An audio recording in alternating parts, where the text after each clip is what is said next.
Thank you so much for joining us for CBN NewsWatch. I'm Efrem Graham. Ahead today, the brutal crackdown on the protesters in Iran. As reports say, the death toll could be as high as up to 12,000, maybe even higher. We're going to hear about the brutal treatment of the protesters from inside Iran.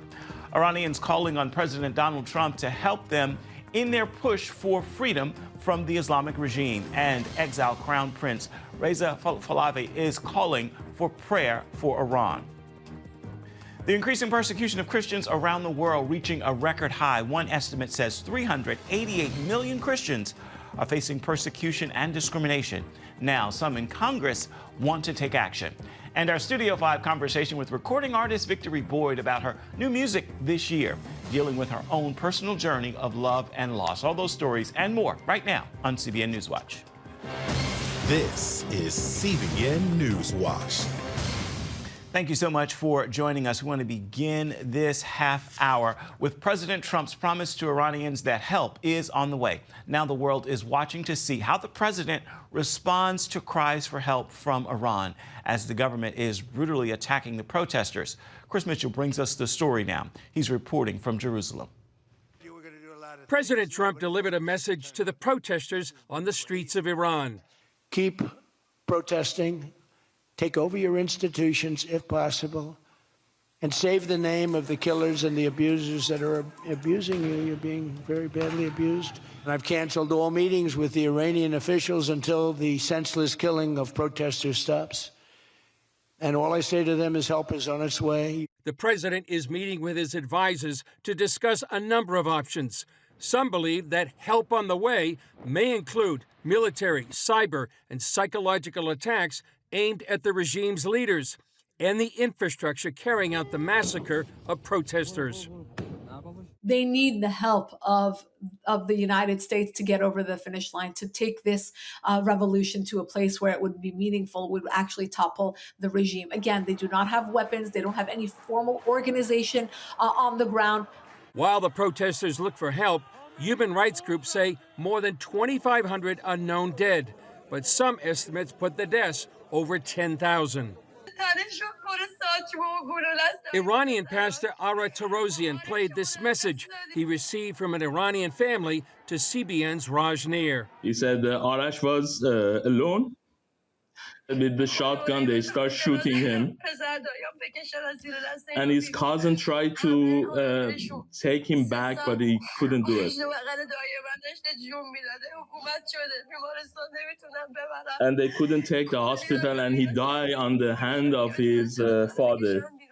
There are also concerns the government will begin executing protesters in custody, including 26-year-old Irfan Soltani, who is facing death by hanging. The war within the war is over the internet. For several days, the regime has shut it down, limiting the protesters' ability to organize, coordinate, and show the outside world what's happening. Some are using Elon Musk's Starlink to get the word out, but the regime is searching for those users to shut them down. The U.S. and at least 9 other nations are telling their citizens to get out of Iran immediately, while Saudi Arabia, Qatar, and Oman are warning Trump not to intervene. The protesters are rallying around the son of the former Shah of Iran, Reva Pahlavi. Reportedly, he's met with Trump's special envoy, Steve Witkoff. On his Facebook page, he encouraged Iranians to continue the fight, promised those responsible for the massacres will be prosecuted, and sent a message to Iranian security forces. You are the national military of Iran, not the military of the Islamic Republic. You have a duty to protect the lives of your compatriots. You do not have much time. Join them as soon as possible. He also addressed the Jerusalem prayer breakfast held at Lago this week. We need your prayers more than ever to make sure that this does happen. And we will do our part. And I appreciate your solidarity and support. Thank you, my friends. And hopefully we'll have the next prayer breakfast in Tehran once liberated. And we will welcome you with open arms. Incredible reporting. Chris joins us now with more. So, Chris, what are you hearing from Iranian officials? Well, they seem to be doubling down, if not tripling down, Ephraim. They're saying anyone present on the streets from January 8th is a criminal. The punishments for people will vary from person to person. What we have heard, and we've reported on this before, actually, people coming into hospitals with gunshot wounds are assumed to be in the protests, and they're being arrested, not treated in those hospitals. The head of judiciary is justifying the death penalty, and we talked about that 26-year-old who may face that penalty today. They're talking about executions for those involved in the protests. Many people really see this as a sign of weakness in the regime. And we also understand that the Iranian security forces are deliberately firing at the protesters' heads and eyes, causing debilitating injuries. Doctors reporting hundreds of eye and head wounds. They're firing metal pellets at the protesters, deliberately trying to damage the head and the eyes. And Ephraim, this is the same thing they did when they were protests on the streets in 2022. NBC News is reporting Israeli and Arab officials are urging the Trump administration to hold off on attacking Iran because they don't think the regime is weakened enough. What are you hearing? Well, that's what they're telling the Trump administration, apparently, and they're warning an attack may not tip the regime over the edge, and they want to wait till the regime is even more strained. And then warning as well, would an attack actually unite Iranians? But some are urging just the opposite. They're urging swift actions because thousands are dying in the streets. Even more people are getting maimed. And right now we understand that all options are on the table for President Trump. That includes military, cyber, psychological, as we said in our report. So this is such a huge decision for President Trump, not only what he does, but when he does it. And that's why it's so important for prayer, as Reva Pahlavi was saying to the Jerusalem Prayer Breakfast, why it's so important to be praying right now for wisdom and for the protection of those people, the brave souls there on the streets protesting against this nearly 50-year tyranny. Chris, Iran is threatening to strike back if the U.S. attacks. What more can you tell us about that? Well, they're warning they'll attack American bases, and the one main base is right there in Qatar, right across the Persian Gulf from Iran. Reuters is reporting that some of the U.S. soldiers are leaving at least part of that facility of the U.S. base in Qatar. Now, the commander of the IRGC Aerospace Force, he's saying that the missile stockpile in Iran is actually bigger than the 12-day war. That seems a bit of bluster right now. They say they're on the highest state of alert. And then the Iranian foreign minister is saying that calm has actually returned to the streets across Iran. And I think that's the kind of presentation they want to make to the world. But right now, their key is the Internet and the ability of these protesters to get that word out, to get the video out of what's happening on the streets, to document and chronicle the number of people that have been killed and maimed. And so that's really that war within the war. If they can get that ability to organize, to coordinate, and actually tell the world what's really happening inside Iran. How significant is it Steve Witkoff of the Trump administration met with exiled Iranian Crown Prince Reva Pahlavi? Ephraim, it's very significant, and I think they apparently met secretly over the weekend. It seems to be the first high-level meeting that the Trump administration has had with Pahlavi. Just days ago, Trump had said he would not be the right time for him to meet with Pahlavi. So this could be the first step to get an endorsement from Trump. That would be huge. Historically, the Iranian opposition has been divided, but it seems like all the reports we're hearing out of Iran is that the protesters are rallying around Pahlavi. They want him to return. They want a restitution of the monarchy, the constitutional monarchy that had been set up before 1979. And so this meeting with Witkoff seems to be a first step, possibly, to President Trump actually standing by Pahlavi. That would make a huge difference in sort of rallying around the opposition to this exiled crown prince. Chris, how do the Iranian people feel about Israel, and do Israelis support the Iranians during these protests? Well, I think, first of all, yes, the Israelis are supporting the Iranians during this protest. Netanyahu has been very vocal about supporting the protesters. I think most Israelis have empathy for the people of Iran. Many Jews here in Israel came from Iran. And there's been a historical connection between the people of Persia and the Jewish people. We've talked before, Ephraim, about the Cyrus Accords, King Cyrus, who actually helped the Jewish people thousands of years ago rebuild their temple. And finally, this story. Years ago, I met with some Iranian believers who had come to faith through a dream and visions. I met them in Iraq. They had come over from Iran. And one of the things they said as we were departing, they said, tell the people in Israel that we love them. All right, our CBN News Middle East Bureau Chief Chris Mitchell, thank you as always for your insights. Looking forward to checking back with you in the days ahead this week.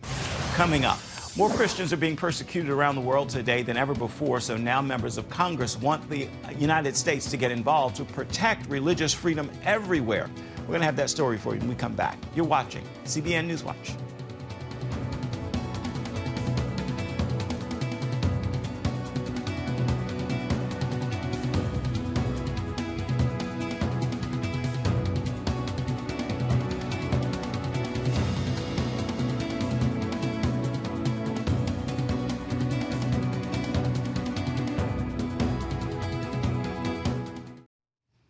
A new report shows the highest number of countries persecuting Christians on record, from systemic control in China to a surge of violence in Nigeria. The data shows a world where just the simple act of worship can become a death sentence. So U.S. lawmakers want a shift in foreign policy. They're warning that when religious liberty abroad is eroded, the impact is felt right here at home. CBN's Brody Carter has this report.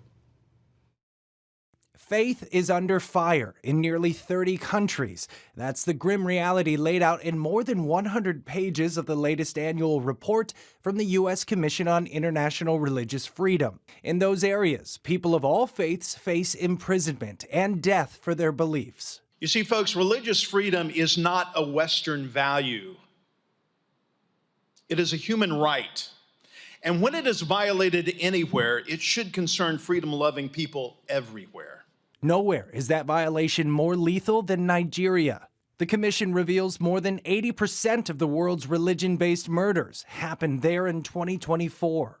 Let us acknowledge that there are too many killings in Nigeria. For Rebecca Dali, a former prisoner of Boko Haram, the tragedy is personal as she documented thousands of murders committed by the terror group last year. Since escaping, she's started the Center for Caring, Empowering, and Peace Initiatives, serving more than 2 million Nigerians caught in extremist violence. But all Nigerian Christians, Muslims, and traditional worshippers are among those who are killed, and that violent will never end violent. All Nigerians, be they Christian or Muslim, want to live together in peace.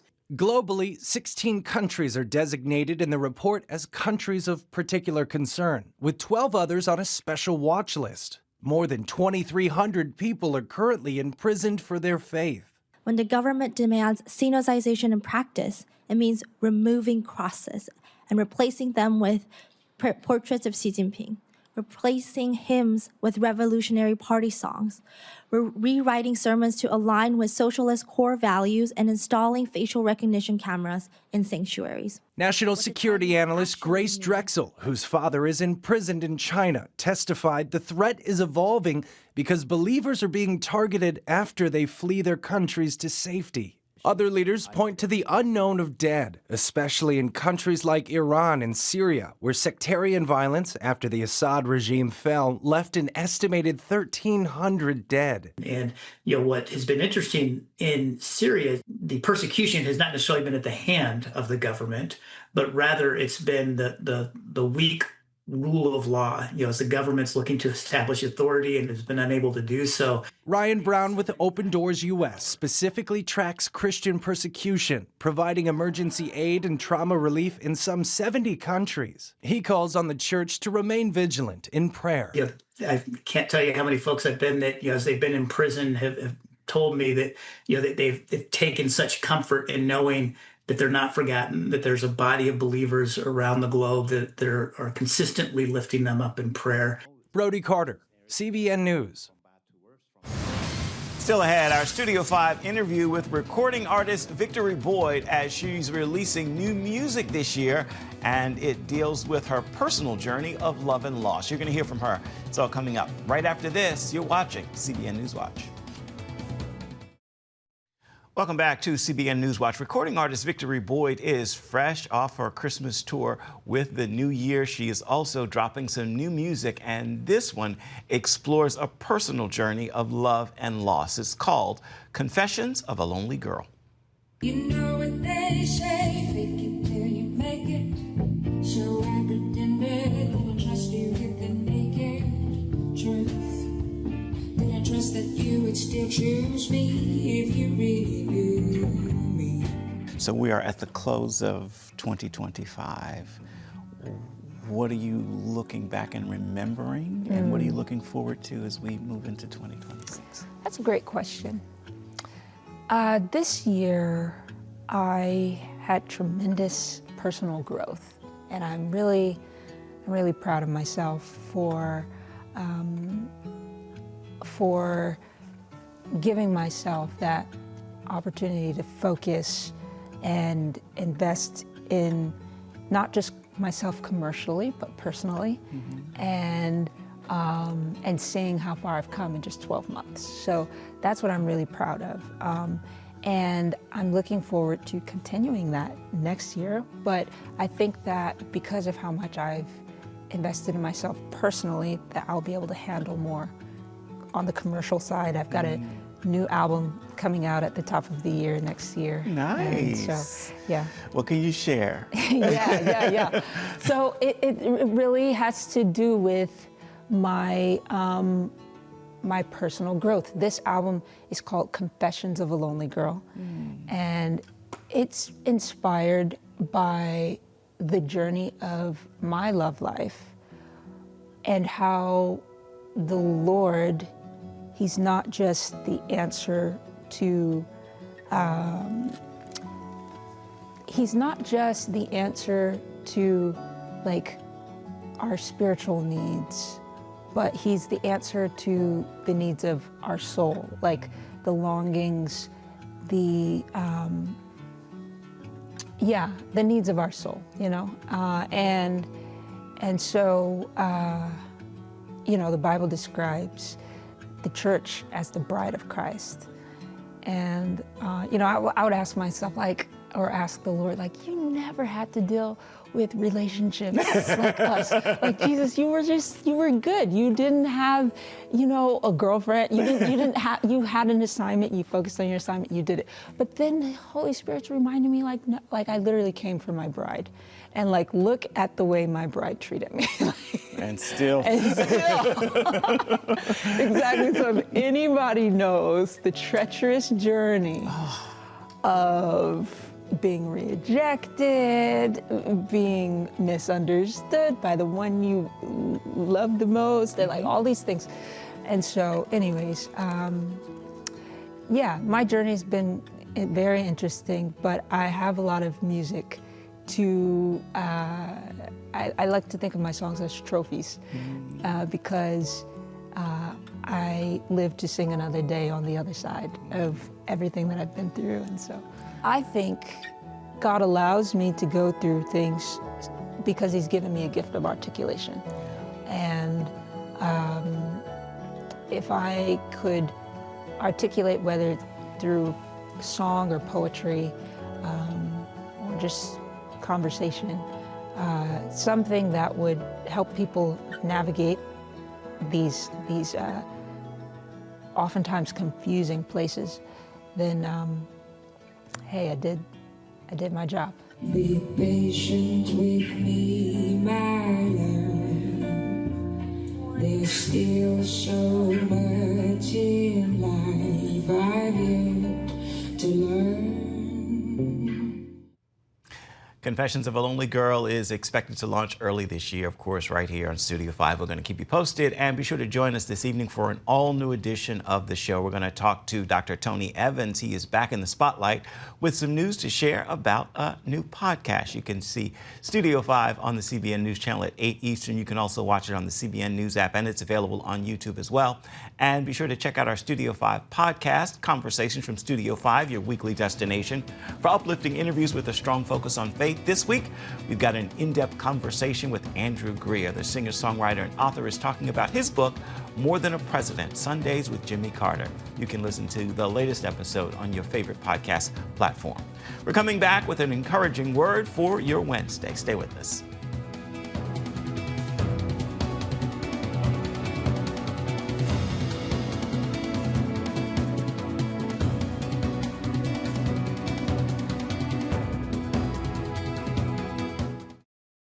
Time now for your Wednesday word, and in today's word, I've actually got two words for you: commitment and calling. You are called. God has work for you to do, but now it's time for your commitment to match that call. Stop sitting on the sidelines. Get to work.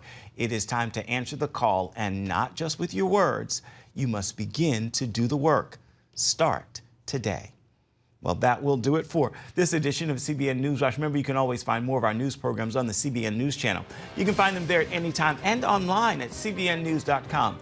We'd love to know what you think about the stories you've seen here today. You can email us, newswatch@cbn.com. And, of course, you can reach out and touch us on Facebook, Instagram, and X. We hope you'll make this a wonderful Wednesday, and then come on back and join us right here, same time tomorrow. We look forward to seeing you then. Thank you again for watching. Bye-bye.